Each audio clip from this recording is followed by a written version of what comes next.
All right, here we are. We're we're winging it here in the studio, and we're having a great time. Good morning to you, Chesa Boudin. Good morning. Great to be here. Thanks Good for to having see me you. I on. haven't seen you since you were a little guy running around. Been far too long. You've been all over the world, it seems like. I try to keep moving.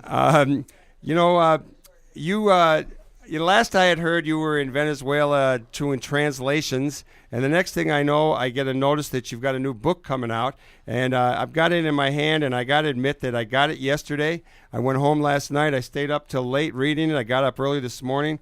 It's really a wonderful book. I wish I had finished it. I'll do that tonight with some more insights. It's called Gringo, A Coming of Age in Latin America.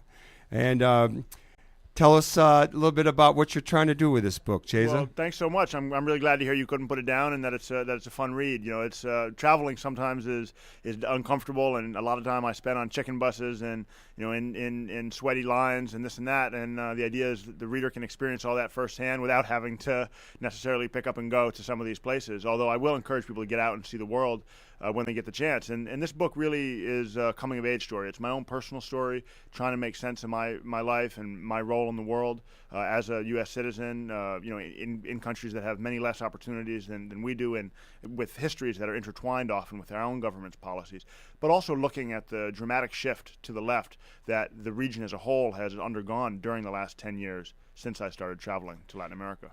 This book sort of starts out when you were 18 in 1999, and you're in a canoe or a little boat going across a river, and you're going through the checkpoint. I guess you're going in from Mexico into Guatemala. Yeah. And you're a young kid. You're looking to see what it's like down there. You feel a little out of place with your big backpack and your nice cameraman's vest and big boots and stuff. What was it like being a young guy at 18, showing up in a country that you had never been to before? Well, ultimately it was addictive. I loved it. It was certainly a little uncomfortable, sometimes anxiety-producing. My Spanish was terrible when I first went down there, and that was my actual motivation. Was I wanted to learn Spanish. Had no idea I was going to end up writing a book 10 years later. But the discomfort and the sometimes insecurity and the sort of stimulation of being surrounded by new people and new languages and new foods was ultimately really addicting. I found it very difficult to find other places, back at home, where I could get that kind of intellectual stimulation, where I could find that many challenges on a day-to-day basis that forced me to learn and reflect on who I am and what my role is. It's really easy when you're at home here in Chicago to kind of go about your daily life without taking the time to think about all the things you do and why you do them and how you do them. But when you go to another country and people are doing things in a totally different way and have different ways of expressing themselves and of sending social signals, it really forces you to take the time to reflect in a way that I found to be very healthy. Chesa Boudin, when you went to Guatemala, you had been a student at the lab school on the south side at the University of Chicago. And you talk about kind of a privileged situation, which was in marked contrast to what you saw in Guatemala. But you also talked about feeling a little out of place when you were down there with your backpack and stuff. And then when you came back, you were wearing Guatemalan shirts. I think I got one on in your honor today. And what was it like coming back to kids wearing Brooks Brothers shirts and whatever? And how did you feel? What was it like coming back as an 18-year-old kid who had seen a little bit of the world, a different part of the world? Yeah, those transitions can be difficult, and I deal with them a lot. I've kept traveling since then, and so I've gotten more and more used to those transitions. But it's hard when you go off into the world and have an experience that's really profound and formative and shaping the way you understand yourself and the way you understand the world, and you come back and see people who haven't had that experience, and you got to try to explain it to them, and they want to hear about 5 minutes of it usually, or hopefully here we'll get through all 225 pages of the book, but it's definitely one of the challenges of straddling two worlds in your life, and I think it's really rewarding for me, and I try to share it with the people around me as much as possible. When you finished the lab school, you went off to Yale, and what was it like? What was Yale like? I had a great time there. I mean, I was very privileged to be able to study at an institution like Yale. Phenomenal resources in terms of support for student research, student travel. The libraries are just amazing. Great professors and a really world-class collection of students from all over the globe. So I loved my time there. Obviously, it is a very privileged and elite place.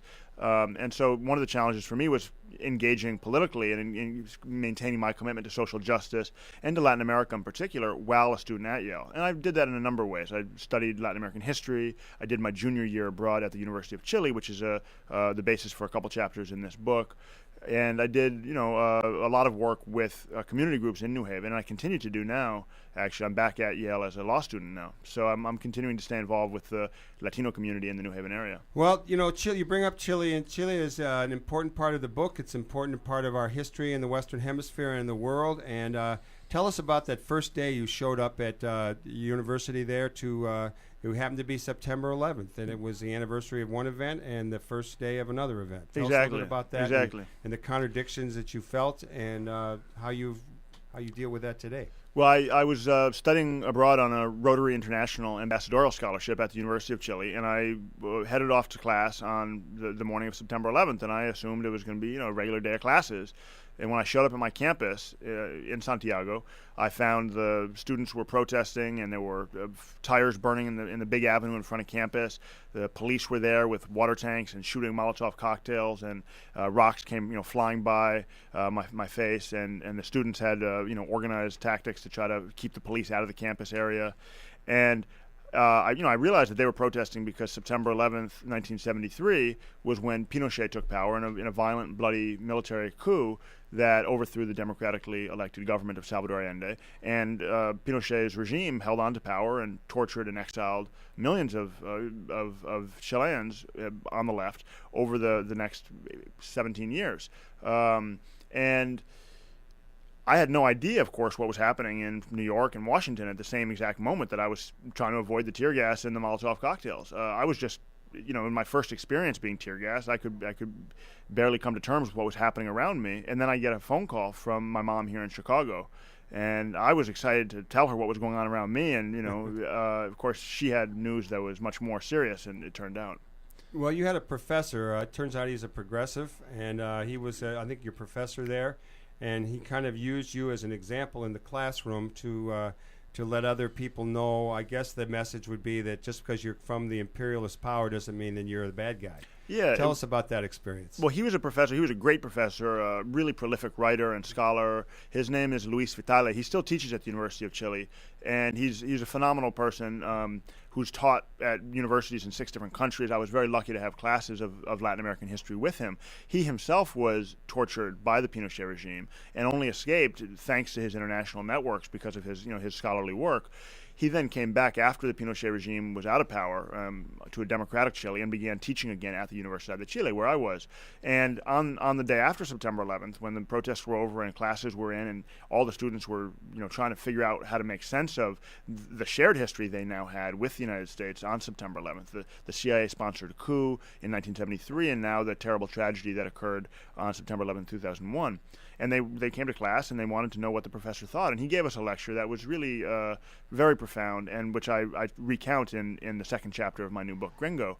And one of the things that he was trying to point out to those students, many of whom had hardline radical politics and had a very anti-imperialist and anti-U.S. government position, that it's one thing to be against the government of the United States, and one thing to recognize and denounce a history of intervention or imperialism. It's a totally different thing to interact with young American students, individual American citizens, and that was his lesson. And it did me a huge favor by creating that space for me to participate socially and politically in the campus environment. And he also educated all of us, I think, about a very important lesson, which is international solidarity.